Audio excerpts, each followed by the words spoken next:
Wabarakatuh, pemirsa Aceh TV, alhamdulillah berjumpa lagi bersama saya Indah Rastika Sari.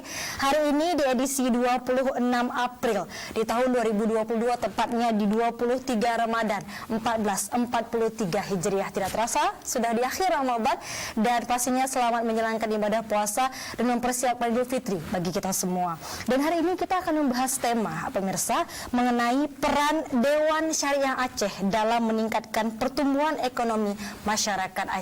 Yang kita tahu bersama bahwasannya Dewan Syariah Aceh ini berharap dapat menjalankan tugasnya mengawasi penerapan fatwa Dewan Syariah Nasional pada lembaga keuangan syariah ataupun LKS di Aceh. Dan memang tepat besok insya Allah ini sudah 1 tahun usianya, dilantik pada tanggal 26 April tahun lalu 2021. Dan kita akan bahas ini bagaimana perannya untuk meningkatkan pertumbuhan ekonomi khususnya yang ada di Aceh.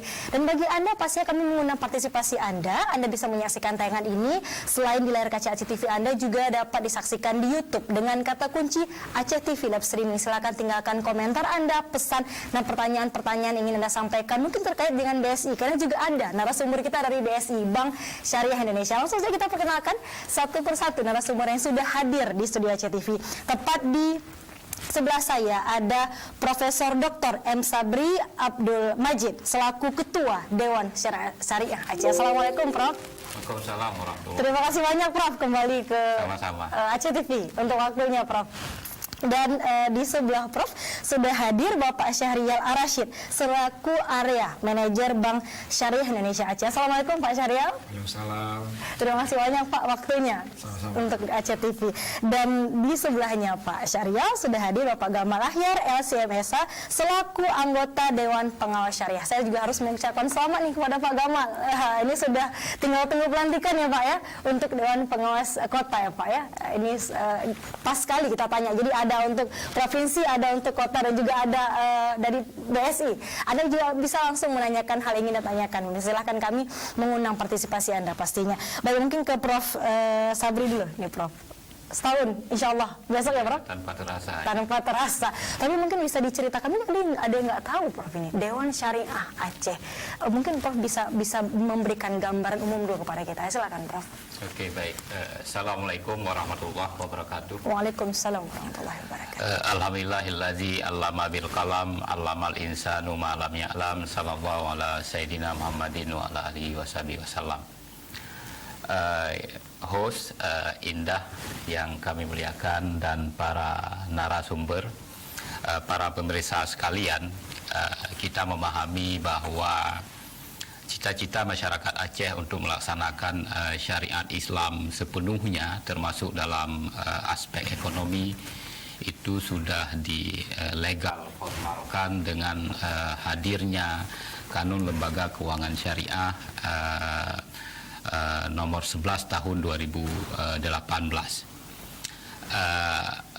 Inti dari Kanun Lembaga Keuangan Syariah ini adalah semua lembaga keuangan yang ada di Aceh itu harus beroperasi sesuai dengan prinsip-prinsip syariah.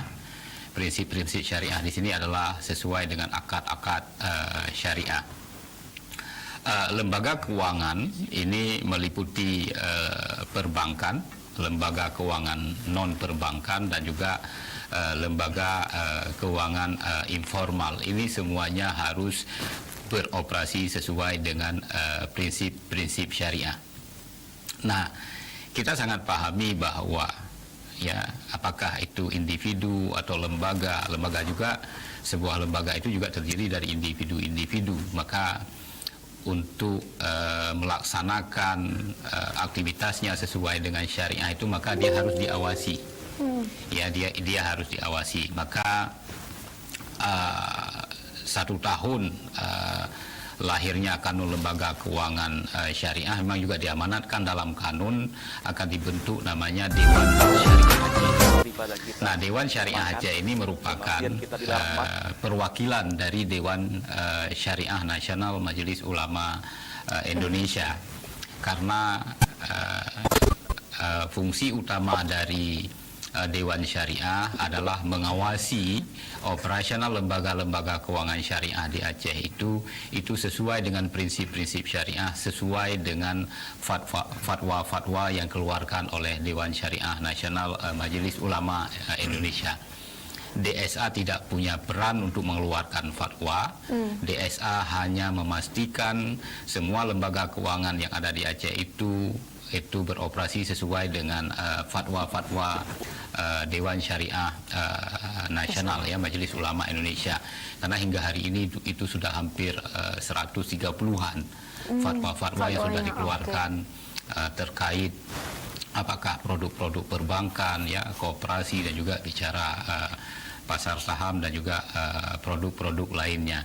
Nah, maka untuk Aceh dibentuk Dewan Syariah Aceh atau disebut DSA.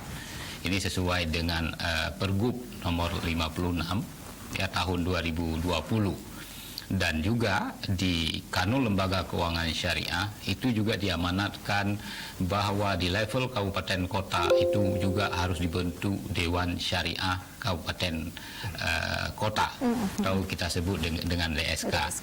Ini selamat Pak Gamal. Ini merupakan anggota DSK pertama di Provinsi Aceh. Ini beliau baru saja terpilih, ya, untuk Kota Banda Aceh. Ini kita menunggu tanggal pelantikannya, dan kita sangat mengharapkan karena kalau DSA ini berada di provinsi, kita terdiri dari 5 orang. Saya diminta menjadi ketua, ada Pak Dr. Zaki Fuad, beliau juga selaku Dekan Fakultas Ekonomi Bisnis Islam di UIN Arhaneri. Ada Bapak Dr. Edi Gunawan, beliau dosen di Fakultas Ekonomi Bisnis Tasyah Kuala. Ada 2 anggota ex officio, itu masing-masing Kepala BI dan Kepala OJK Perwakilan Aceh, Pak Akhris Sarwani dan Pak Yusri.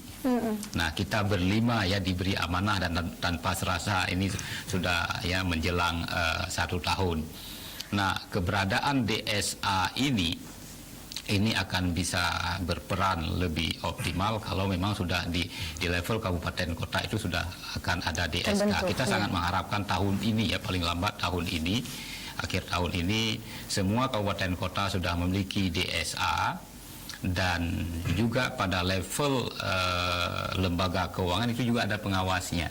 Artinya pengawasan itu dilakukan di berbagai lini. Di level perusahaan atau di level lembaga keuangan itu ada namanya DPS, Dewan Penasihat Syariah. Level kabupaten kota ada namanya DSK, Dewan Syariah Kabupaten Kota. Di level provinsi ada Dewan Syariah Aceh, dan di level nasional kita ada DSN, Dewan Syariah Nasional. Nanti jumlah anggota, ya, Dewan Syariah Kabupaten Kota nanti ini disesuaikan dengan keperluan dan kemampuan masing-masing kabupaten kota. Cuma kita mengharapkan jumlahnya ganjil, ya, mungkin umumnya nanti akan mengikuti model Kota Madia Banda Aceh, jumlahnya 3 orang. Ya, kenapa DSK 5 orang? Karena ada 2 anggota ex officio itu, ya, perwakilan BI dan OJK. Sedangkan di kabupaten kota, ya, kalau BI mungkin ada di Aceh Utara, Luk Sumawe, tapi kan di kabupaten kota lain tidak ada. Kalau OJK hanya 1 di Aceh, tapi kalau BI, perwakilan BI ada 2, ada di Banda Aceh, ada di Luk Sumawe. Nah, maka oleh karena itu untuk anggota DSK itu jumlahnya, saya pikir jumlah 3 orang itu sudah sangat ideal. Nah, juga yang sangat kita harapkan sebenarnya pada level tataran masyarakat juga harus berperan sebagai pengawas. Ya, itu dia, ya, nanti penekanan bagaimana kemudian kita bisa bersama-sama, Prof. Benar, karena, ya, tugas yang paling berat saya pikir ketika kita berbicara untuk mengawasi lembaga keuangan informal. Lembaga keuangan informal dia hadir tapi tanpa ada surat izin. Ya, kalau ada surat izin kan mudah, artinya kalau dia tidak patuh kita cabut surat izin. Contoh ini yang begitu menjamur dalam masyarakat bicara tentang rentenir. Oke. Ya, mereka hadir 24 jam, beroperasi 24 jam di berbagai pelosok. Kadang-kadang tidak bisa kita deteksi dengan GPS, ya. Maka ini kalau masyarakat tidak berperan, ya, ini saya pikir akan sangat berat sekali, ya, untuk memastikan Bumi Aceh ini segala transaksinya itu sesuai dengan prinsip-prinsip syariah. Ya, atau hari ini di dunia digital misalkan Prof, pinjaman online yang juga menjamur dan dalam tanda kutip meresahkan, banyak kasus-kasus yang, tapi kita akan bahas itu nanti Prof, bagaimana guna itu menjamur di masyarakat. Tapi udah setahun ini Prof, sebelum nanti ke narasumber yang lain, apa kemudian Prof yang sudah berjalan dan yang sudah dilaksanakan Prof selama setahun ini? Oke, tanpa terasa, ya, setahun itu begitu pendek, karena memang sangat kita pahami di awal-awal ketika melakukan transisi, konversi itu memang menguras energi yang sangat besar. Apalagi ini pelaku-pelaku LKS sendiri, mungkin nanti Pak Syahrial akan berbicara, ya, bagaimana ini BSI, ya, ketika konversi, ya, pertama konversi kemudian merger, ya, berlaku hampir bersamaan. Artinya bahwa ketika kita melakukan perubahan dari sebuah kebiasaan ke sesuatu yang baru, memang itu menguras energi, ya, menguras pikiran. Maka tugas DSA di awal-awal memang memastikan proses konversi ini berjalan dengan baik. Dan alhamdulillah, ya, kalau lembaga-lembaga keuangan bank atau non-bank yang skalanya besar, kalau bank memang tidak ada masalah, mereka begitu cepat yang melakukan konversi, bahkan sebelum jatuh tempo pelaksanaan penuh kanun LKS pada 4 Januari 2022. Itu lembaga-lembaga perbankan itu semuanya sudah konversi. Kemudian juga alhamdulillah, ya, dan saya pikir ini menjadi kebanggaan bagi masyarakat Aceh, bagi pemerintah Aceh, karena rakyat Aceh mampu menghijrahkan, mengislamisasikan lembaga keuangan. Iya. Ya, mungkin kalau Ustadz Gamal, ya, banyak orang bisa mengislamkan individu yang Jadi masuk. Memualafkan individu itu banyak, itu siapapun bisa. Tapi hanya orang Aceh yang bisa memualafkan lembaga keuangan. Maka kita lihat, ya, contoh misalnya BPJS Ketenagakerjaan, itu sudah ada unit layanan syariah. Mereka sudah launching, ya, tahun yang lalu. Kemudian juga ada BPJS Kesehatan. Yaitu pada awal tahun, pada 3 Januari 2022, ya, menjelang beberapa hari sebelum pemberlakuan sepenuhnya kanun. Dan insya Allah juga akhir nanti di masa Lebaran, nanti setelah Lebaran, beberapa hari setelah Lebaran itu direncanakan, ya, Jasa Raharja juga segera akan meluncurkan unit layanan syariah. Nah, memang ada beberapa yang masih dalam proses. Ini untuk seperti BPRS, ya, itu tidak, mungkin sekitar 3 atau 4, ya, tapi mereka memastikan bahwa dalam tahun ini akan tuntas. Nah, yang menjadi kendala besar, ya, adalah mengatur yang kecil-kecil. Mengatur yang kecil-kecil, dan itu anak sendiri, itu yang paling berat.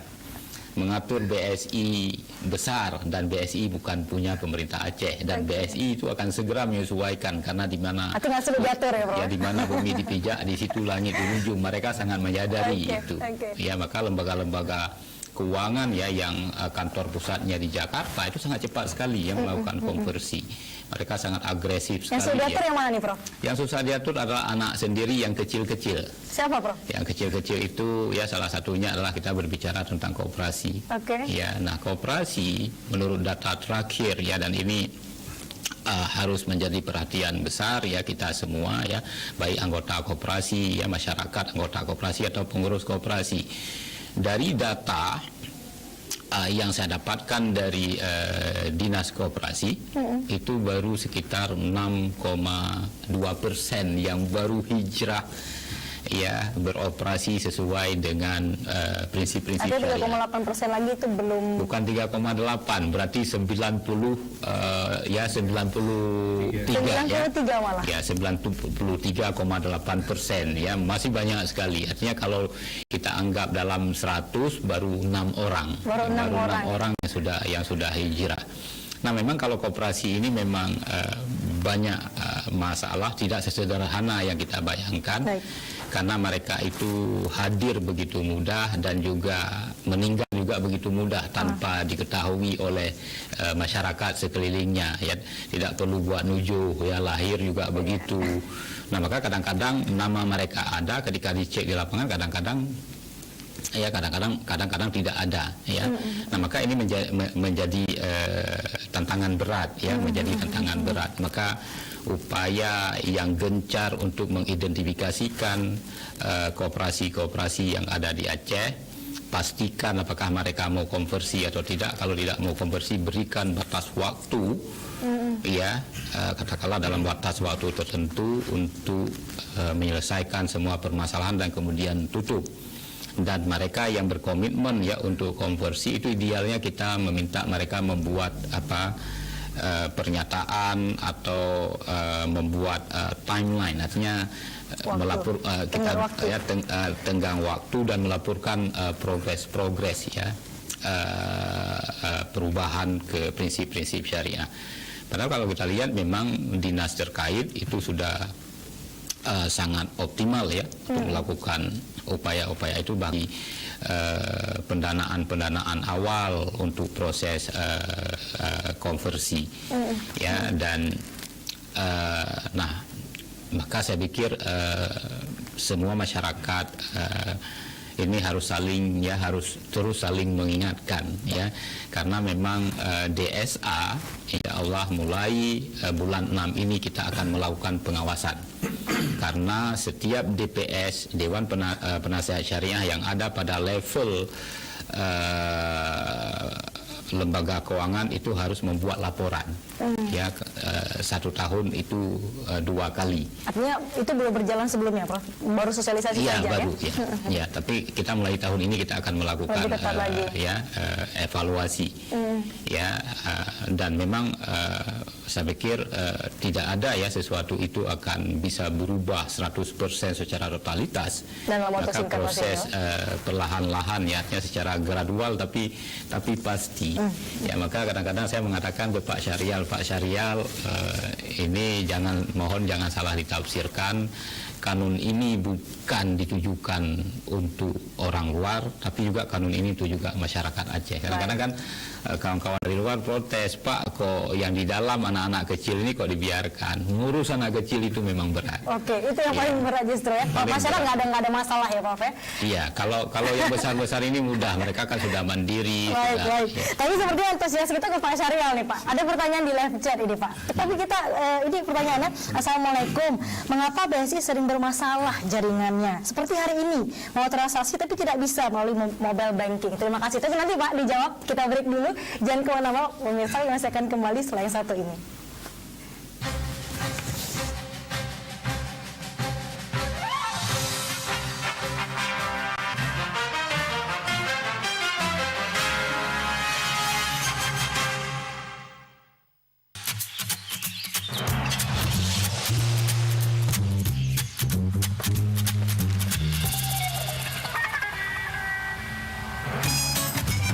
Hyundai Bluelink, the joy of connection.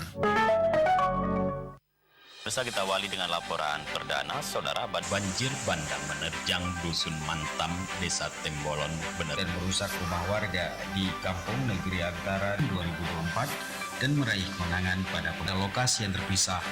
Salah satu tersangka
Wah, Toki lah ya. Toki, lengkalan usaha draw cukup maju kah? Sebab usaha draw bisa maju. Toki. Draw lu pengusaha, lon pengusaha. Usaha lon maju karena lu pasang iklan Mbak TV. Bahkan usaha draw hana maju karena hana pasang iklan Mbak TV. Yang kenyang puji kita kan. Cuman, hamai, hal punya dapatan iklan Mbak TV. Nyan masalah biaya gampang. Nggak TV jid lebih kurang lah. Nyan, nak dengar lah boy. Menyap perlahan maju, lepas iklan baca TV. Baiklah dengar nak menjaga. Oh, Munan. Ya, selamat mencoba. Semoga sukses Pak Roman. Ya, Pak.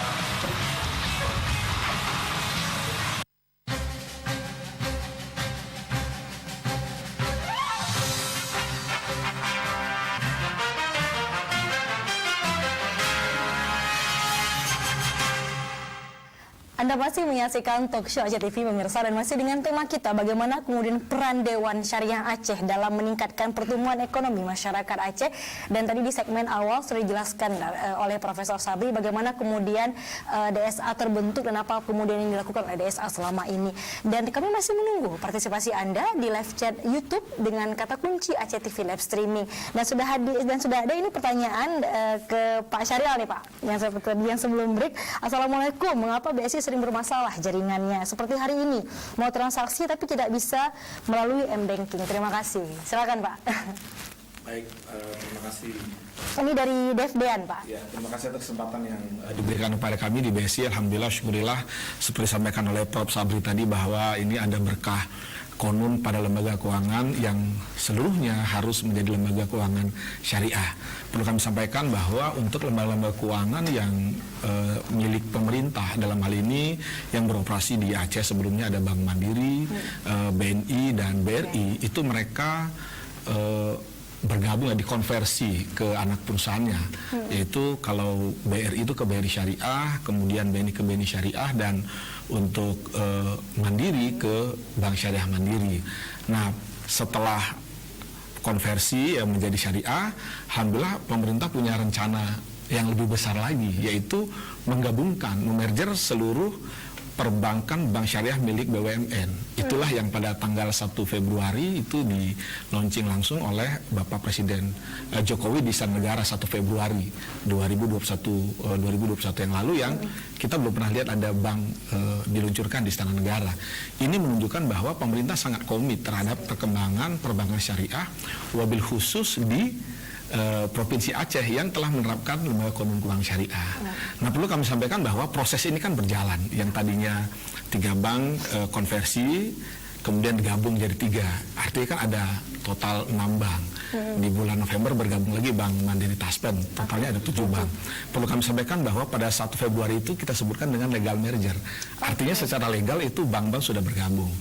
Nah, tentunya dalam proses legal merger ini penyatuan operasional, kebayang ya, 2 bank bergabung aja bagaimana tuh bicara kita di dapurnya. Ini ada 6 bank penghasilan operasional sampai dengan tanggal 1 ya, tanggal 1 Oktober tentunya kita berharap operasional perbankannya sudah menyatu, dan di tanggal 1 November kemarin di 2021 baru kita sebutkan namanya operasional day one. Artinya seluruh sistem operasi dari yang tadi 6 bank menjadi 3 kemudian menjadi 1 itu berjalan di satu sistem.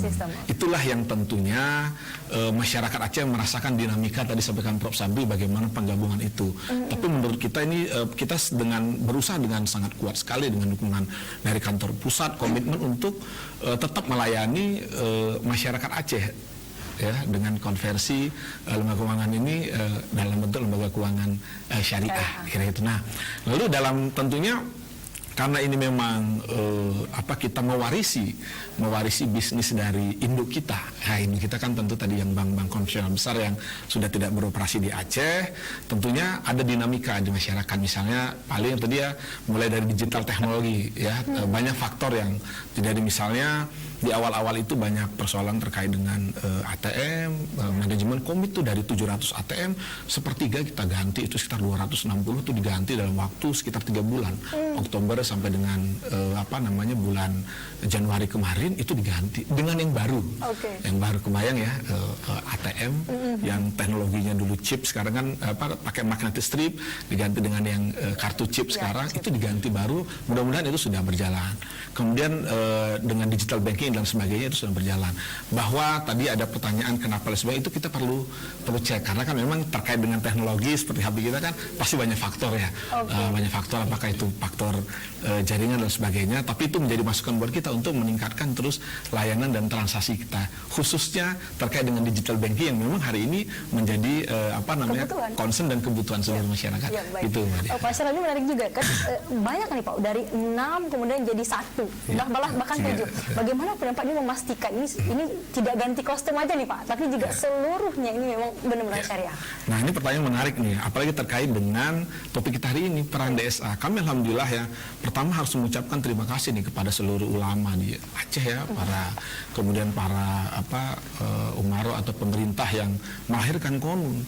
Karena dengan seriusnya, dan kita karena ini merupakan bagian dari komitmen, BSI juga berkomitmen bagaimana memastikan ini. Nah, kita misalnya dengan desa, dengan Prof. Sabri ya, dari awal tahun lalu ya Prof ya, sudah terus bekerja sama bagaimana pertama dari mulai dari kalau kita bicara SDM-nya dulu. Nah, kebayangkan ketika seluruh SDM itu kan bisa dikatakan 60-70% itu kan SDM dari yang konven sebelumnya. Ini kan persoalan yang harus kita selesaikan juga. Bagaimana pemahamannya yang sudah puluhan tahun bekerja di konven, kita harus lakukan pendidikan, pemahaman dan sebagainya. Dan itu kita lakukan. Berkala Pak? Sebelum bergabung tentunya ada persyaratan, harus memenuhi menyelesaikan pendidikan terkait perbankan syariah dulu. Nah, itu satu hal. Sambil berjalan kita terus melakukan pendidikan ya, bahasanya peningkatan kompetensi, baik itu technical banking maupun terkait perbankan syariah itu sendiri. Misalnya besok Dr. Gamal ya mengisi di kajian kita, kajian perbankan rutin kita. Prof. Sabri juga rutin memberikan itu. Jadi memang seluruh stakeholder ini bersinergi bagaimana kita memastikan bahwa ketika lembaga keuangan syariah itu lembaga keuangan dikonversi menjadi syariah, secara kesyariahannya itu bisa terpenuhi sambil kita terus meningkatkan. Yang kedua tadi pertanyaannya bagaimana dengan operasional. Tadi saya sudah sampaikan bahwa operasional kita terus meningkatkan ini ya, mulai dari operasional tadi ya, yang dalam waktu sekitar 10 bulan kita sudah bisa menyatukan seluruh operasional, di upgrade ya, peningkatan IT-nya, ATM-nya, mobile banking kita, bahkan sudah bisa banyak seluruh fitur-fiturnya ya, mulai kita membaginya 3, sahabat finansial, sahabat sosial, dan sahabat spiritual. Kalau sahabat finansial, kita transaksi apapun insya Allah di BSI Mobile tersedia, mulai dari pembayaran, transfer dan sebagainya. Bahkan lebih dari itu karena komitmen kesyariahan sahabat sosial. Apa itu? Ya bulan Ramadan berbagi ya, berbagi. Di situ ada fitur-fitur zakat dan sebagainya. Dan yang terakhir sahabat spiritual. Di situ ada fitur-fitur yang tidak hanya untuk transaksi keuangan, lihat masjid terdekat, arah kiblat, jawab sholat. Bahkan kalau dalam kondisi puasa ini mau ngaji ya, di situ juga ada ini. Jadi kita lengkapi itu hal seperti itu. Artinya terus disempurnakan ya Pak ya? Terus disempurnakan ya. Baik, ini ke Pak Gamal ya Pak. Ini menarik, apalagi ke bicara kota ya Pak ya. Pak Wali juga kan sangat komit anti rente dan sebagainya, juga masyarakat ekonomi syariah. Bagaimana kemudian Pak peran khususnya di Kota Banda Aceh, kemudian ini mulai digodok, mulai dirancang nih mungkin Pak Gamal dan kawan-kawan.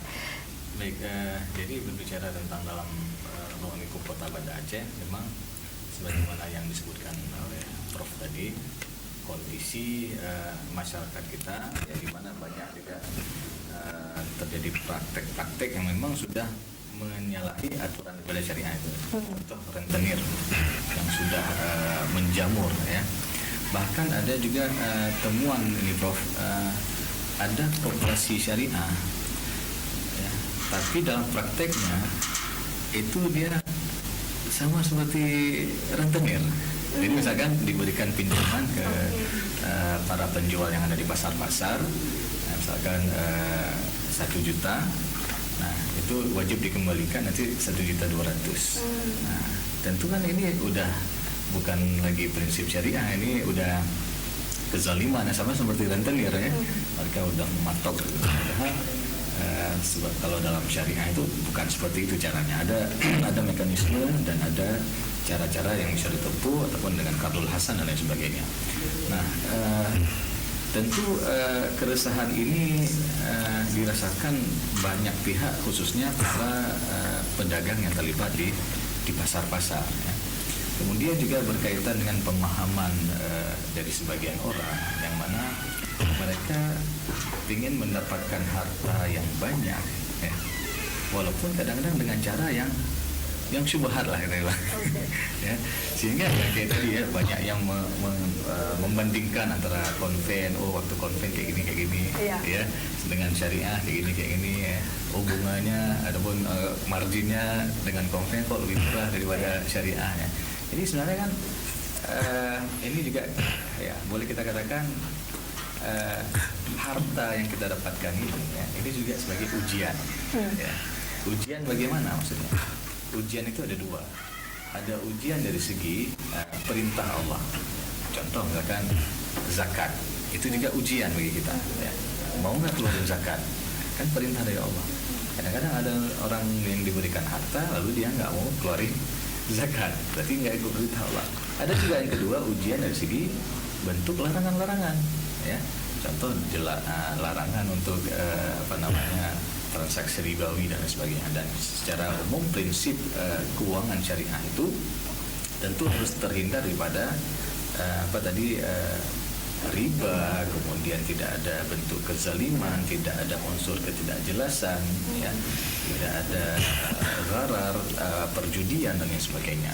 Jadi inilah sebenarnya tujuan daripada Dewan Pengawas Kota lah, boleh kita katakan ya, untuk mengawasi hal tersebut sehingga setiap transaksi keuangan, baik keuangan yang perbankan ataupun yang non perbankan seperti asuransi misalkan ataupun koperasi dan sebagainya, itu sesuai dengan amanat syariat ya, sesuai dengan fatwa DSN Majelis Ulama Indonesia. Baik, menarik. Kalau kita kembali misalkan ke tema kita, meningkatkan pertumbuhan ekonomi. Ini sangat gambaran yang kita harapkan. Bagaimana kemudian yang pesimis tadi, ini ada syariah nanti ini bakalan A, B, C, D. Jadi pesimis itu bagaimana menjawabnya, Prof? Ini kita bisa bangkit kok, kita bisa tumbuh, kita bisa besar. Ini gimana, Prof? Oke, ini memang hal yang sering ya mengemuka dalam masyarakat ya. Sebenarnya ya kalau kita lebih arif, coba mungkin katakanlah kalau orang tidak menggali nilai-nilai yang terkandung ya, nilai-nilai ekonomi yang terkandung dalam LKS. Coba lihat aja Aceh sendiri, lihat kaca spion, lihat sejarah Aceh. Saya bisa melihat sejarah Aceh pada masa Iskandar Muda ya, itu Aceh abad ke-16, awal abad ke-16 itu mencapai masa kejayaan ya, masa keemasan. Dan kalau kita baca dalam sejarah, kenapa Aceh ketika itu ya menjadi negara yang hebat. Bahkan itu selevel ya, ketika itu ada kerajaan Utsmaniyah di Turki, kerajaan Rabat ya di Maroko ya, kerajaan Maroko di Rabat, kemudian ada Agra India, ingat Taj Mahal ya itu ya, kemudian ada Isfahan di Iran, dan Aceh termasuk salah satu kerajaan besar ya di abad ke-16. Levelnya sama dengan negara-negara yang saya sebutkan tadi. Nah, kenapa Aceh begitu hebat? Bahkan Aceh menjadi entrepot kan, juga membantu mengusir Portugis dan sebagainya. Kita pahami kekuatan militer itu tanpa didukung oleh kekuatan ekonomi dia tidak mungkin. Ekonomi itu kan berperan penting. Aceh ketika itu juga perekonomiannya juga sangat luar biasa. Nah, kenapa? Karena saat itu kalau kita lihat, itu juga diungkapkan oleh Prof. Ayumardi Azra, ini beliau mantan rektor UIN Syarif Hidayatullah Jakarta. dalam bukunya ya Islam in Asia, beliau menulis bahwa karena ketika itu bumi Aceh sudah bebas dari riba. Kerajaan pada masa Sultan Iskandar Muda, Sultan Iskandar Sani itu sudah melarang riba tidak boleh di Aceh. Sejarah membuktikan bahwa tanpa riba ternyata Aceh malah lebih sejahtera. Nah, kalau sejarah sudah membuktikan, kita sepertinya ya kalau orang berargumentasi seperti itu kadang-kadang sambil bergurau mengatakan nih jangan-jangan harus kita ragumi ini keacehannya, harus dicek. Atau nggak baca sejarah, atau nggak baca sejarah, nggak memahami sejarah. Ya. Nah, artinya apa? Sejarah sudah membuktikan dan juga dalam Al-Quran juga disebutkan bahwa tanpa ada riba itu sendiri maka keadilan, kesejahteraan itu akan wujud. Ya, karena ciri khas ya sistem lembaga keuangan syariah, sistem keuangan syariah, maka dia akan membantu mendongkrak sektor real. Ya, pertumbuhan ekonomi ini akan wujud, kesejahteraan akan wujud, bukan hanya katakanlah pemberian pinjaman yang bertambah adalah pinjaman, uang beranak pinak dalam masyarakat, uang begitu banyak sehingga masyarakat banyak uang, tapi uang itu tidak berharga. Ya, kita uang banyak, tapi ketika kita beli barang, dulu uang 100.000, pergi ke pasar dapat barang 1 keranjang, sekarang 1 juta juga dapat 1 keranjang. Uang bertambah banyak, tapi masyarakat tidak sejahtera. Nah, karena ini ya ciri khas dari sistem keuangan syariah, maka pembiayaan yang diberikan itu akan terkoneksi dengan sektor real. Maka itu yang diharapkan. Nah, maka kenapa ya akad-akad yang paling ideal dalam lembaga keuangan syariah itu adalah akad bagi hasil. Ya, bukan akad jual beli. Yang sangat diharapkan adalah akad bagi hasil. Artinya kalau untung sama-sama menikmati, kalau rugi sama-sama menikmati. Ya. Tapi kalau sistem konvensional, seseorang meminjam, uang itu dijadikan modal usaha.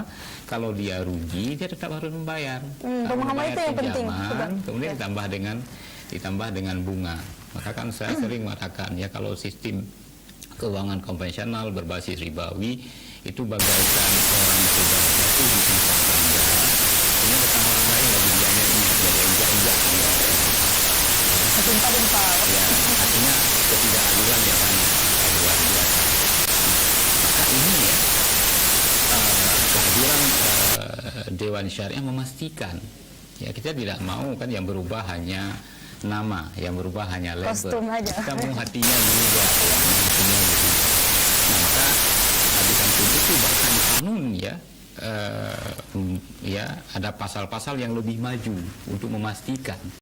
Nah, kalau memastikan sesuai dengan syariah, kalau akad-akad yang digunakan seperti akad-akad jual beli, murabahah, ya kan. Katakanlah orang ingin katakanlah memiliki motor, dia datang ke lembaga keuangan, dia sebutkan saya perlu motor. Maka di situ akadnya adalah bank akan membeli motor untuk nasabah, nanti nasabah akan mencicil.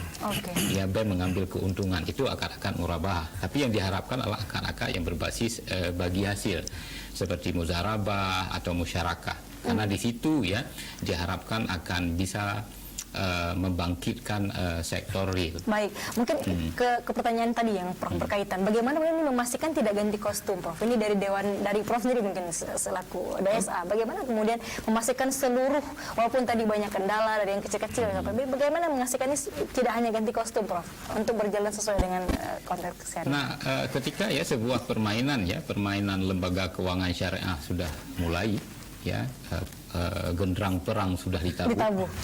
Ya, maka ketika ya di kabupaten kota sudah ada DSK, di setiap pelosok kabupaten kota ada DSK, saya pikir ini akan sangat mudah untuk kita mengawasi secara bersama. Kalau sekarang kan katakanlah permainan sudah dimulai tapi di level kabupaten kota belum ada wasit. Ya, kan bisa jadi main kasar mereka ya, sehingga main kasar artinya yang berubah hanya nama, tapi di dalamnya prakteknya masih praktek-praktek konvensional seperti Ustadz Gamal ceritakan tadi. Maka di situ ya nanti akan ada DPS di level lembaga keuangan. Kita meminta mereka membuat laporan setiap 6 bulan, termasuk akad yang digunakan. Artinya DPS yang diharapkan. Ada DPS di lembaga itu ya yang akan memastikan. Nah, kemudian ya terkait dengan pertumbuhan ekonomi, bagaimana peran BSA? Karena ada ayat-ayat, ada pasal-pasal ya, ada pasal 14 itu ada ayat berapa ya? Ada ayat 3 atau ayat 7, ada 2 ayat di situ. Ya, itu menyebutkan lembaga keuangan syariah yang ada di Aceh itu harus memberi pembiayaan, dia harus pro ke UMKM, harus pro ke wong cili, ke usaha-usaha kecil.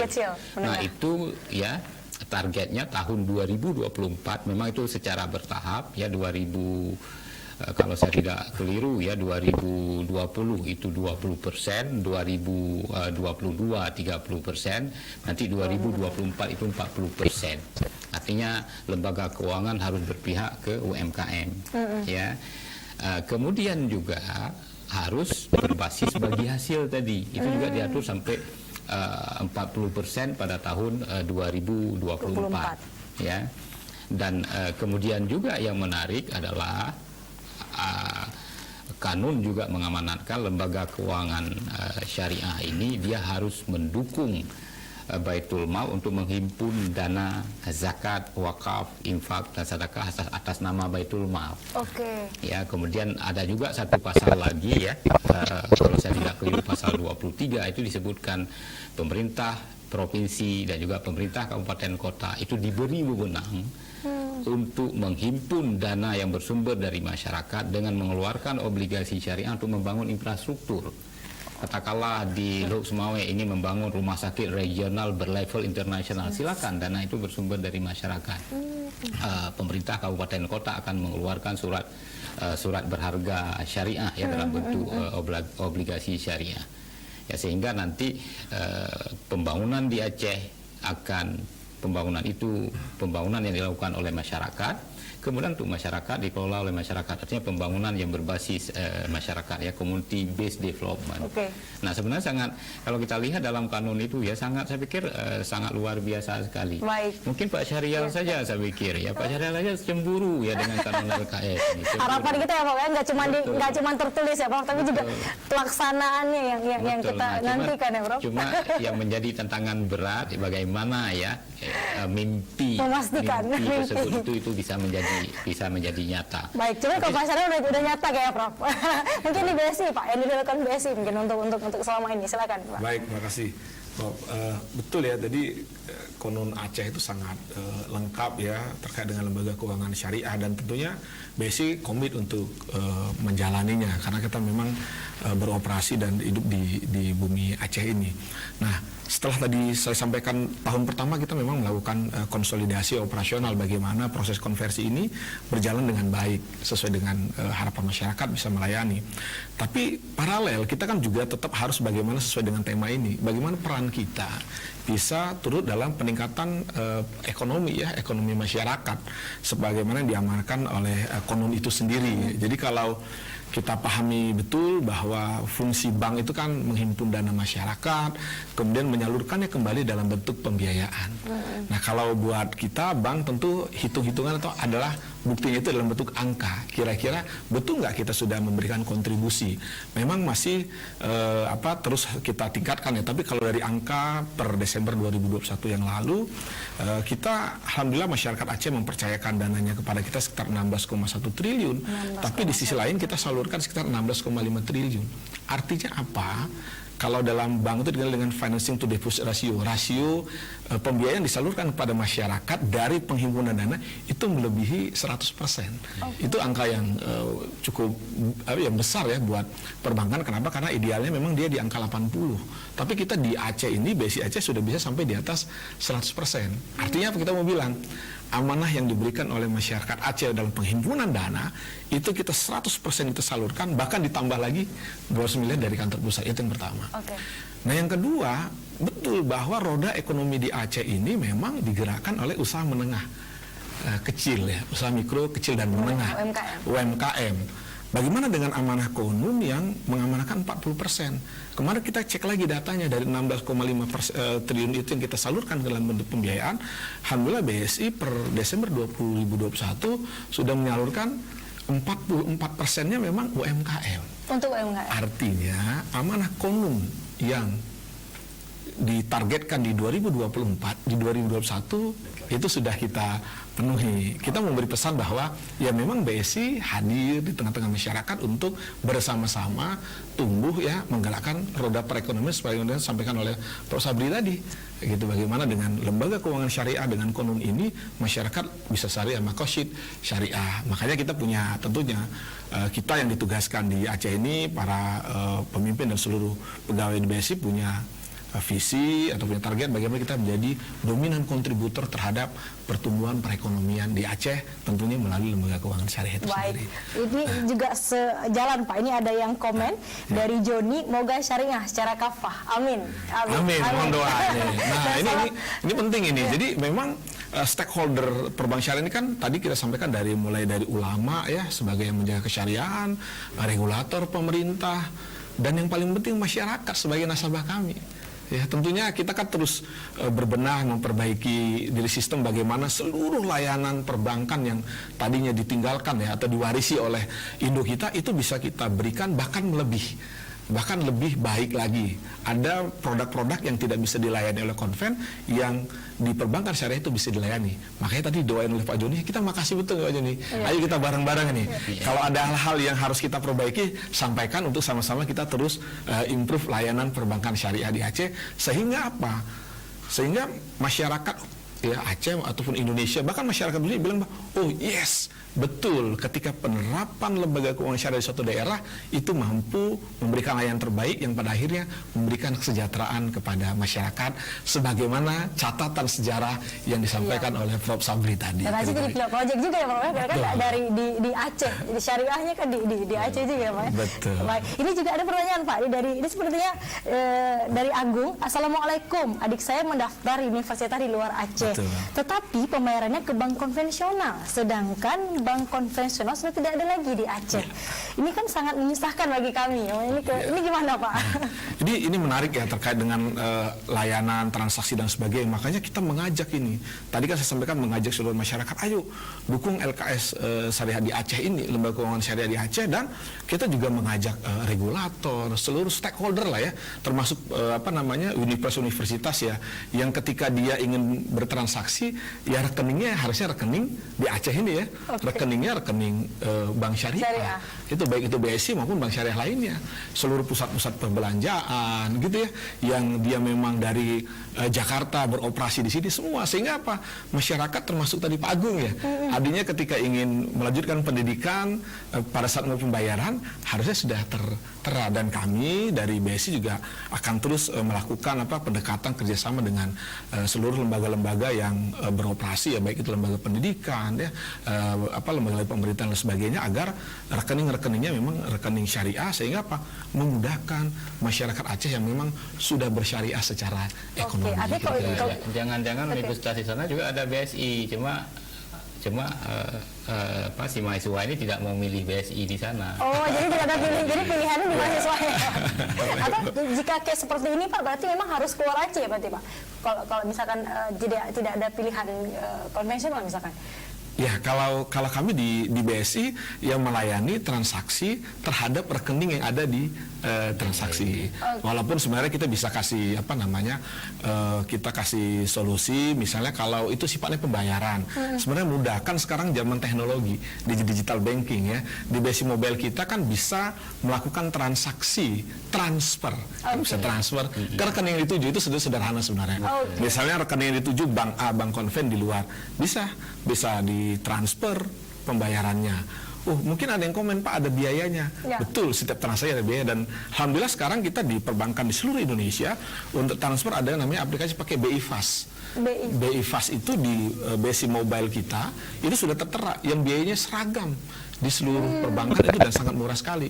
Kalau mungkin biasanya dia 6.500, kalau BI Fast itu 2.500. Jadi menurut kita sih kalau untuk transaksi sudah tidak ada isu. Nah, memang PR kita adalah bagaimana tugas kami mensosialisasikan bahwa layanan perbankan syariah di Aceh, wabil khusus BSI, itu lengkap dan bisa juga memberikan pelayanan sebagaimana bank-bank konvensional yang sebelumnya beroperasi di Aceh. Jadi nggak ada pembandingan lagi ya Pak ya?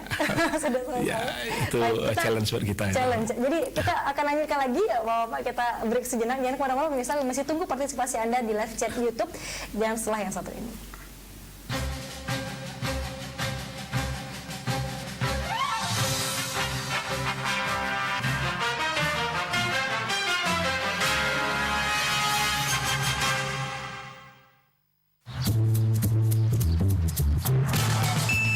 Selamat sore. Apakah Ibu memerlukan pertolongan? Ya Mbak, dan saya bocor. Pertolongan darurat sedang dalam perjalanan dan akan tiba secepatnya. Hyundai Bluelink, the joy of connection.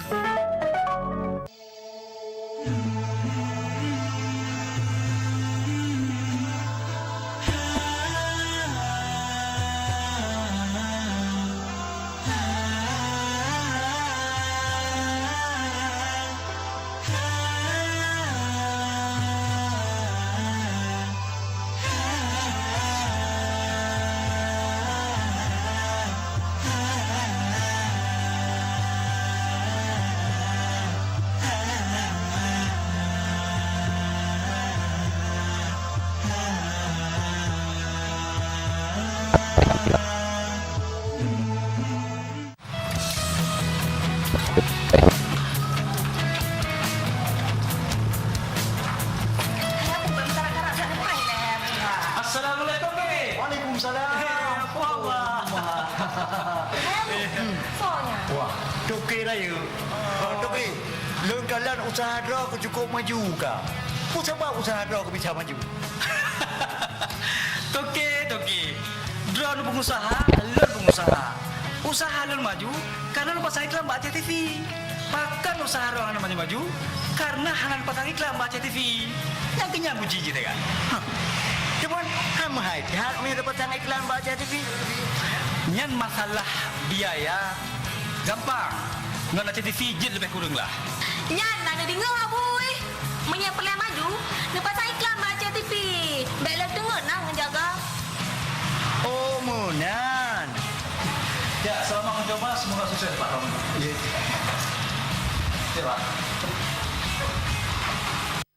Bisa kita awali dengan laporan perdana Saudara Banjir bandang menerjang Dusun Mantam, Desa Tembolon, Bener, dan merusak rumah warga di Kampung Negeri Antara 2024 dan meraih kemenangan pada lokasi yang terpisah. Salah satu tersangka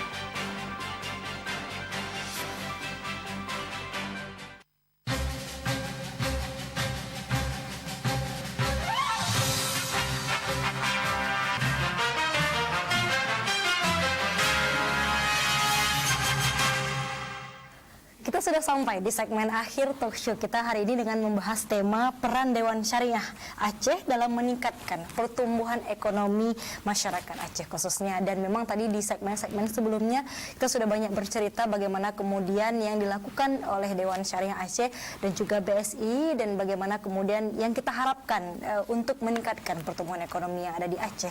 Dan ini mungkin ke Tengku Gamal ini, Tengku. Bagaimana kemudian kalau tadi kita bicara kemudian meningkatkan pertumbuhan ekonomi, Tengku, silakan. Memang tujuan daripada penerapan kanun LKS ini adalah untuk meningkatkan pertumbuhan ekonomi. Tapi jangan hanya kita melihat dari satu sisi pertumbuhan secara materi saja, ya. Tapi juga ada pertumbuhan dari segi spiritual. Ya, maknanya ketika seseorang taat kepada apa yang diperintahkan oleh Allah dan Rasulnya, maka di sana ada keberkahan-keberkahan. Ya, saya teringat dalam surat Al-Lail, ya, ayat ke-4 sampai ke-8, ya, itu Allah Subhanahu Wa Taala berfirman, Inna sa'yakum lasyatta. Jadi usaha kita macam-macam ini. Ada yang konven, ada yang syariah, ya. Fa'amman man a'ta wattaqa. Jadi barang siapa yang menginfakkan sebagian hartanya dan dia bertakwa kepada Allah, ya, wasaddaqa bil husna, dan dia percaya bahwasanya ada pahala di hari akhir nanti, fasanuyassiruhu lil yusra, maka Allah akan berikan kemudahan-kemudahan dan keberkahan-keberkahan. Ya, jadi ketika dengan adanya Dewan Pengawas Syariah yang mengawasi setiap transaksi di lembaga keuangan syariah ataupun lembaga keuangan bank ataupun non bank, itu tentu setidaknya ya, yang pertama kita sudah memberikan ya, inti daripada ajaran agama kita tentang bagaimana cara transaksi yang benar, ya. Sehingga hal ini juga mempengaruhi terhadap setiap pelaku ekonomi dan bisnis, ya. Oh, ketika dia kira-kira ini pertentangan dengan syariat, pasti dia nggak buat karena dia sudah tahu ada timbul kesadaran, ya. Sehingga kalau ini benar-benar diterapkan, ini sangat luar biasa, ya. Jadi kita mungkin nggak ada lagi mendengar istilah ada ini pegawai bank ataupun pegawai lembaga keuangan yang korupsi misalkan, ya, karena dia sudah tahu dan dia sudah sadar benar bahwasanya apa yang dilakukan ini bertentangan dengan syariat. Jadi hal ini juga perlu kita bangkitkan. Jadi bukan hanya dari segi pertumbuhan ekonomi secara fisik, ya, atau secara materi, tapi dari segi pertumbuhan ekonomi secara spiritual. Sehingga ketika dalam ruang lingkup misalkan kota Banda Aceh, ya, kota-kota kabupaten yang lainnya dan Aceh secara umumnya, ya, kalau ini benar-benar bisa diterapkan, ya, kita bisa menjadi menuju kejayaan sebagaimana yang disebutkan oleh Prof. dari masa kerajaan Iskandar Muda dulu, ya. Jadi dan juga Allah berfirman itu dalam Al-Quran bahwasanya walau amana ahlul qura wattaqau lafatahna alaihim barakatim minas sama'i wal ardh. Sekiranya penduduk ahli negeri itu dia beriman dan bertakwa, maka Allah akan bukakan keberkahan, Allah curahkan keberkahan dari langit dan dari bumi. Ya, jadi ini sangat luar biasa. Jadi ini asas kita bahwasanya ikuti perintah Allah SWT. Dan walaupun kita lihat misalkan hari ini sudah katakanlah sudah berjalan kanun lembaga keuangan syariah, ya, walaupun dari segi penerapannya terdapat kurang biasa. Ini kan proses, ya. Jangan juga gara-gara proses ini yang belum memuaskan kita lalu kita tinggalkan semua, ya. Terus dibanding-bandingkan. Ya, maka ada sebuah kaidah tuh dalam fikih itu, mala yadrukul kullu wala yutraku kullu. Jadi ketika dia tidak meraih semuanya, jangan juga ditinggalkan semuanya, karena ini proses, ya.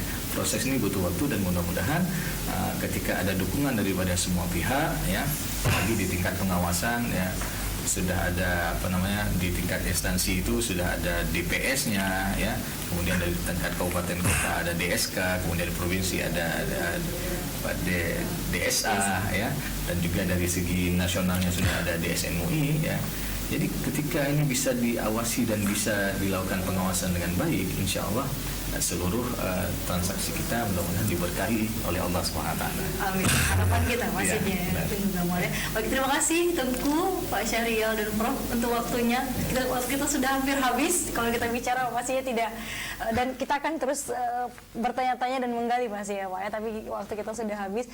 Terakhir mungkin closing statement Prof, silakan mungkin dari Prof dulu sebagai pemahaman ke masyarakat yang ingin sampaikan. Oke, baik, ini karena momentum Ramadan, ya. Kalau kita lihat, ya, visi atau cita-cita orang berpuasa adalah menjadi orang yang muttaqin, orang yang bertakwa. Takwa itu adalah orang yang meninggalkan segala larangan, melaksanakan yang ma'ruf. Maka salah satu larangan itu adalah riba, karena dosa riba memang itu sangat luar biasa, ya, besarnya. Maka itu tadi, ya, Ustadz Gamal menyebutkan bahwa ketika seseorang itu sudah berada pada level muttaqin, meninggalkan segala larangan termasuk riba, maka keberkatan itu, ya, itu akan muncul. Sehingga banyak juga pakar-pakar ekonomi kontemporer itu yang menulis, ya, misalnya Profesor Ramzan Aftar, ya, beliau mengatakan bahwa ketakwaan itu adalah modal pembangunan ekonomi umat. Maka di situ, ya, artinya bahwa insya Allah yang kita harapkan dengan kanun ini, rakyat Aceh akan sejahtera dari sisi materi, tapi juga tidak mengabaikan sisi-sisi spiritual. Ya, oke, saya pikir mudah-mudahan, ya, dengan mendapat dukungan bersama, saya pikir lembaga keuangan BSI ini sangat komit. Ya, banyak hal-hal yang sudah dilakukan seperti meluncing UMKM Center, digitalisasi masjid. Saya pikir memang sudah melampaui apa yang diinginkan oleh kanun, ya sudah dilakukan oleh BSI, ya. Dan memang kita perlu proses, ya, karena menuju kesempurnaan. Kan ini baru satu tahun. Ya, kita sudah mengharapkan macam-macam, sama seperti orang berkeluarga. 1 tahun berkeluarga dia sudah mau punya rumah permanen, punya mobil, ya kan. Maka memang untuk menuju kesempurnaan kan perlu kesabaran. Seperti komentar-komentar, keluhan-keluhan, katakanlah kita harus bertransaksi, katakanlah seperti kasus membayar uang kuliah, tadi kan harus membayar dan sebagainya. Saya pikir ada satu poin yang penting diingat, bahwa ketika kita melakukan transaksi dengan lembaga keuangan syariah, walaupun di situ ada dana, kita lihat BSI tahun ini membayar zakat berapa miliar, Pak? 122,5 miliar. 122,5 miliar itu zakat. Coba kita bertransaksi dengan lembaga-lembaga keuangan lainnya, tidak ada zakat itu. Ya, maka walaupun mahal, ya akhirnya juga kembali kepada masyarakat yang lebih berhak. Saya rasa demikian. Ya. Baik, pastinya harapan kita untuk kanun-kanun bisa terlaksana pastinya, Prof. Benar. Mimpi kita semua untuk bisa memastikan itu, ya, Prof. Yang pasti dengan dukungan semua pihak. Dukungan semua kita. Terima kasih banyak, Prof. Sabri, Ketua Dewan Syariah Aceh, juga Guru Besar Universitas Syah Kuala. Terima kasih banyak, Prof. Pak Syiril, silakan Pak, statementnya. Baik, terima kasih nih Prof. Sabri. Ketika ditanyakan apa perbedaan bank syariah dengan bank konvensional, tentunya banyak jawaban-jawaban yang bisa disampaikan. Tapi ada satu hal yang buat kami itu menjadi pendorong kami, baik sebagai bankers di syariah, untuk bekerja dan melatih. Kita disampaikan oleh Prof. Sabri bahwa sebagian keuntungan kami itu dikeluarkan zakatnya. Baik itu zakat perusahaan, baik itu zakat sebagai pegawai maupun pribadi. Tentunya ini bagian daripada apa yang diajarkan oleh agama kita, dan janganlah harta itu hanya mengalir di sebagian daripada kamu. Mudah-mudahan ini membawa keberkahan buat semua, yang alhamdulillah pada usia BSI yang 1 tahun, tentunya didorong oleh lembaga keuangan syariah juga beroperasi di Aceh. Kemarin BSI di bulan Ramadan juga mengeluarkan zakat perusahaannya sebesar 122,5 miliar, yang menurut catatan ini mungkin merupakan zakat terbesar, perusahaan terbesar yang pertama kali di Indonesia. Mudah-mudahan tidak dilihat dari angkanya, mudah-mudahan ini yang kita lihat semangatnya adalah bagaimana lembaga keuangan syariah, salah satunya di BSI, membawa keberkahan, kesejahteraan bagi masyarakat melalui penerapan Islam secara kafah. Baik, pastinya keberkahan, dan kemudian bagaimana bisa meningkatkan pertumbuhan ekonomi kita khususnya di Aceh. Terima kasih banyak Pak Syahrial Rashid, Area Manager BSI Aceh. Terima kasih banyak untuk waktunya. Teguh Gamal, silahkan. Ya, baik. Jadi sebenarnya poin yang ingin kita sampaikan bahwasanya kita semua di sini berperan semua dalam hal untuk mengawasi setiap transaksi keuangan syariah, ya. Mulai dari masyarakatnya, ya. Contoh seperti tadi yang kita sebutkan, kasus yang ada di pasar. Tentu ini kan dari curhatan-curhatan orang. Kenapa ini bisa terjadi, ya? Maka ketika setiap dukungan itu hadir dari setiap lapisan masyarakat, ya, dan dengan semangat juga kita menjalankan ini adalah syariat daripada bagian hukum Allah, mudah-mudahan ya Allah berikan keberkahan, dan sekali lagi, dan mudah-mudahan cita-cita dan niat baik kita untuk menjalankan pelaksanaan ekonomi syariah secara kafah ini bisa terwujudkan. Baik, dan pastinya untuk Kota Banda Aceh, Teguh Gamal. Terima kasih banyak, Teguh Gamal Ahyar, LCMSH, anggota Dewan Pengawas Syariah. Terima kasih juga untuk Anda pemirsa yang sudah ikut bagian dalam tayangan ini, yang pastinya Aceh sebagai daerah syariah. Semoga memang ikhtiar kita dalam segi muamalah, khususnya dalam segi keuangan, ini menjadi semakin membawa keberkahan baginya untuk kita. Saya mewakili seluruh kerabat kerja yang bertugas pamit. Wassalamualaikum warahmatullahi wabarakatuh. Insyaallah sampai jumpa di lain waktu. Thank you, Prof.